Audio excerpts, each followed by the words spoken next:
lot has been going on in the social media space about the person of Jay Isreal, or would I say former prophet? Is it, yeah, prophet Jay Isreal, or however he addresses himself. Solomon Ashoms came out and said that, first of all, Jay Isreal was sick, according to him. Now, that is a fact, because it was confirmed that Jay Isreal hasn't been feeling too well, based on the post that was made by Jay Isreal in response to Solomon Ashoms' claim that he's in the hospital and all that. So let's just agree that some things match. He has not been well, or what I say, being disposed for his own reasons to be on social media, like you know of him every time. Now for me, in case you have not noticed, of course, I have been away for a while. This is actually my very first video I'm shooting this year. So the video you watched yesterday of the one I was looking at, Pastor Chris, TB Joshua, Jeremiah Motivufin, and Hubert Angel. If you haven't watched it, I will link it in the pinned comment. I shot that video on the 21st of December 2022, a long time ago, concerning the story about Jay Isreal being dead. Like Solomon Ashoms broke the news. He claimed that he got some sources, close sources of those he believed that their stories are true. Now, let's look at the fact that he said that Jay Isreal himself died. And right now, how it seemingly appears that maybe that particular information is not true. Now, if you're following me over time, right here on this platform, it is facts over sentiment. So if I don't talk about something and it's trending, it's either because I don't have enough facts to get to discuss it, or because it's foggy and I'm not the kind of person that likes to make a video today and I come out tomorrow and I say, oh, forgive me for what happened last time, I'm sorry, I think I made a little bit of a mistake. No, if I'm not sure of something, either I say in the video that I'm not sure or something, I'm just being speculative, or I say, oh, this person said this, but this is what I think. But most times I like to make sure it's factual enough so I don't have a reason to delete my video or say I'm apologizing or something. So note that about this platform in case you are new. So welcome to all my new friends. Now, on that aside, the person of Jay Isreal is someone I have respect for him. In fact, I respect all of these people. I get to see them on social media. I don't get to talk to them, only people I talk to personally. But if you look at the person of Solomon Ashoms and Jay Isreal, there was a time that both of them worked together. You know, both of them were exposing false prophets and talking about these things that happen in church and all that. So they had at least a degree of personal contact, personal relationship, at least in doing broadcasts together. Note that. So when you understand this, you see why Solomon Ashoms himself could be believed, or is believable by people, because these are people that have worked with Jay Isreal before, even though they later got to have issues. Let's say someone like Prof X as well, who has been in tandem as well with him based on, you know, relationship, church relationship and all that. So they go a long way together. All right, so as I'm talking, I'm showing you pictures so you see. It doesn't look as if I'm speaking rocket science. So when people that have been in contact or close to people get to speak like this, first of all, number one, what makes them significant is, like I always tell you, relevant by association. So by the association, it can make what they say get attention. Imagine me right now coming from nowhere and I say, Jay Isreal is dead. Well, how would you believe me? Come on. I'm not even in Africa, I would say.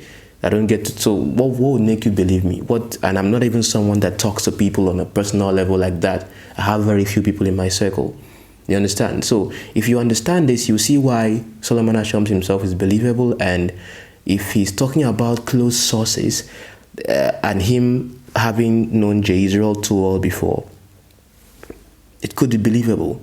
Do you understand? And if you look at someone like Prophet himself, who is not sure about the story, but of course came to counter Solomon Ashoms, because over time Solomon has been giving each other wutu. But that is their space. South Africa, hallelujah. That is their thing. Or that's the issue they have among themselves. So either ways, I just become a spectator like you, watching the drama unfold. All right, but if there is anyone that I would get to even believe of this particular story, is Prophet himself, close proximity with him, and the person of Solomon Ashoms. maybe others I get to talk with him personally, like I think those in the Niger Craziest channel get to talk with him, and maybe some other people that I don't know. Okay, so that close proximity is very important to understanding how true this is. So if now Solomon Ashoms that broke the news is coming to say that, you know, maybe he fell for a bait, and or maybe Jay Isreal staged his own death rumors and something, it becomes worrisome, because to a great extent that also can also affect your authenticity as someone that is quote and unquote a journalist or a reporter.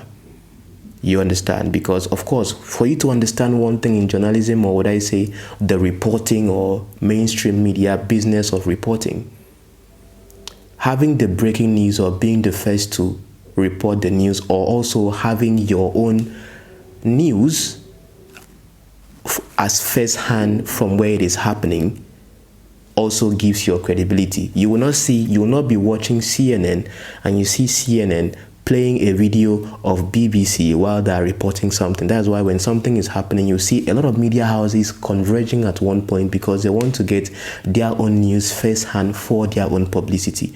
Not this one waiting and the other one doing their job, and later they take their video and get to report. So you see me right now, I am technically a blogger, but I call myself a trend analyst. So I see the report and I discuss and analyze the report or what is happening out there. I don't know I believe you understand that. So you can't put me in that space. So when he decides to break the news like that firsthand, that is where it becomes, you know, believable, and it gathers attention and all that.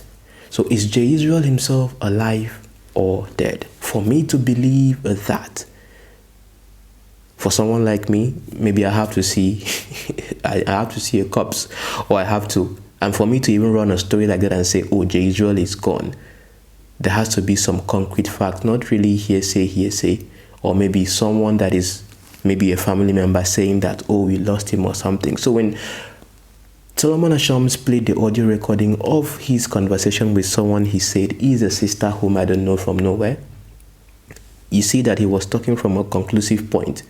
Oh, this has happened. And what the person just asks is that we need privacy. So the person didn't respond in such a way that, oh, what you are saying is true or false or something. The person just wants privacy. And the way it sounds is more of like, okay, maybe this is true, but we don't want this public, or we just want some privacy right now. But how would it be in such a way that Solomon Ashoms himself would be baited and he fell for it?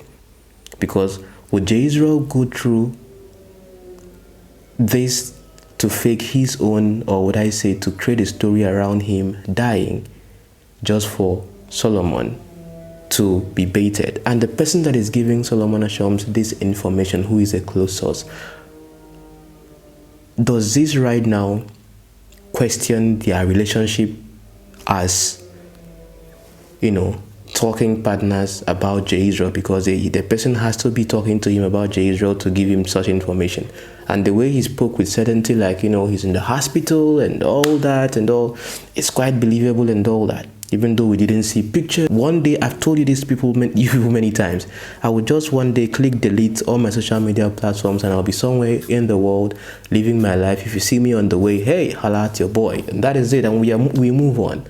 So when it comes to social media right here, for people that are known to be always vocal on social media, if you are missing for a while, it raises question. And Isreal himself has been missing for a while on social media. But of course, he has his reasons, whether he was sick, whether he's taking some, what I say, sabbatical leave or something. Anything is possible. But I think it's really important for you as an audience. If you have been watching me over time, you know how I do my stuff. I don't care what you think, in the sense of you are talking about man of God, you're not talking about man of God, or you are dragging them. What you should be focused on is what I am saying and what I'm showing you. Are they factual? Am I making them up? Are they true or not?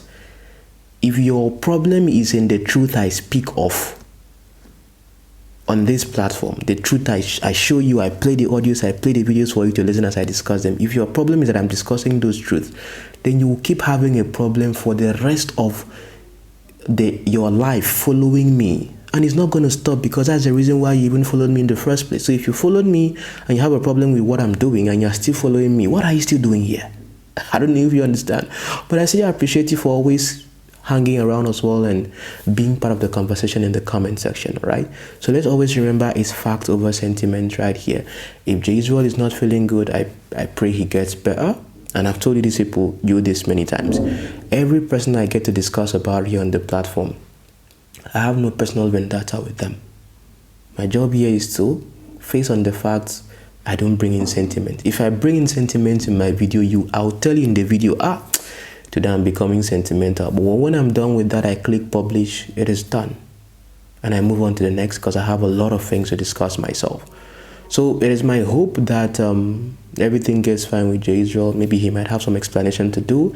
This is a bait that Solomon Ashoms himself fell for, all right, I think he might maybe have to, if not apologize to Jay Isreal, at least to his own audience for, maybe giving them a wrong impression or something. But he has the right to decide whatever he wants to do with this situation, all right? If it was intentionally baited, and he can prove to his audience that he was intentionally baited to run this story or something, then of course his audience can accept whatever it is.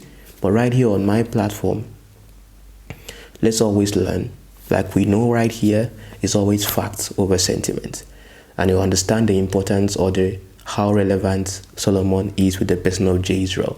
So this right now would prove that, Jay Isreal, whatever you're doing, Solomon is watching you, okay? So hey, make sure you're doing the right things. And yeah, for me, I just focus on what is trending.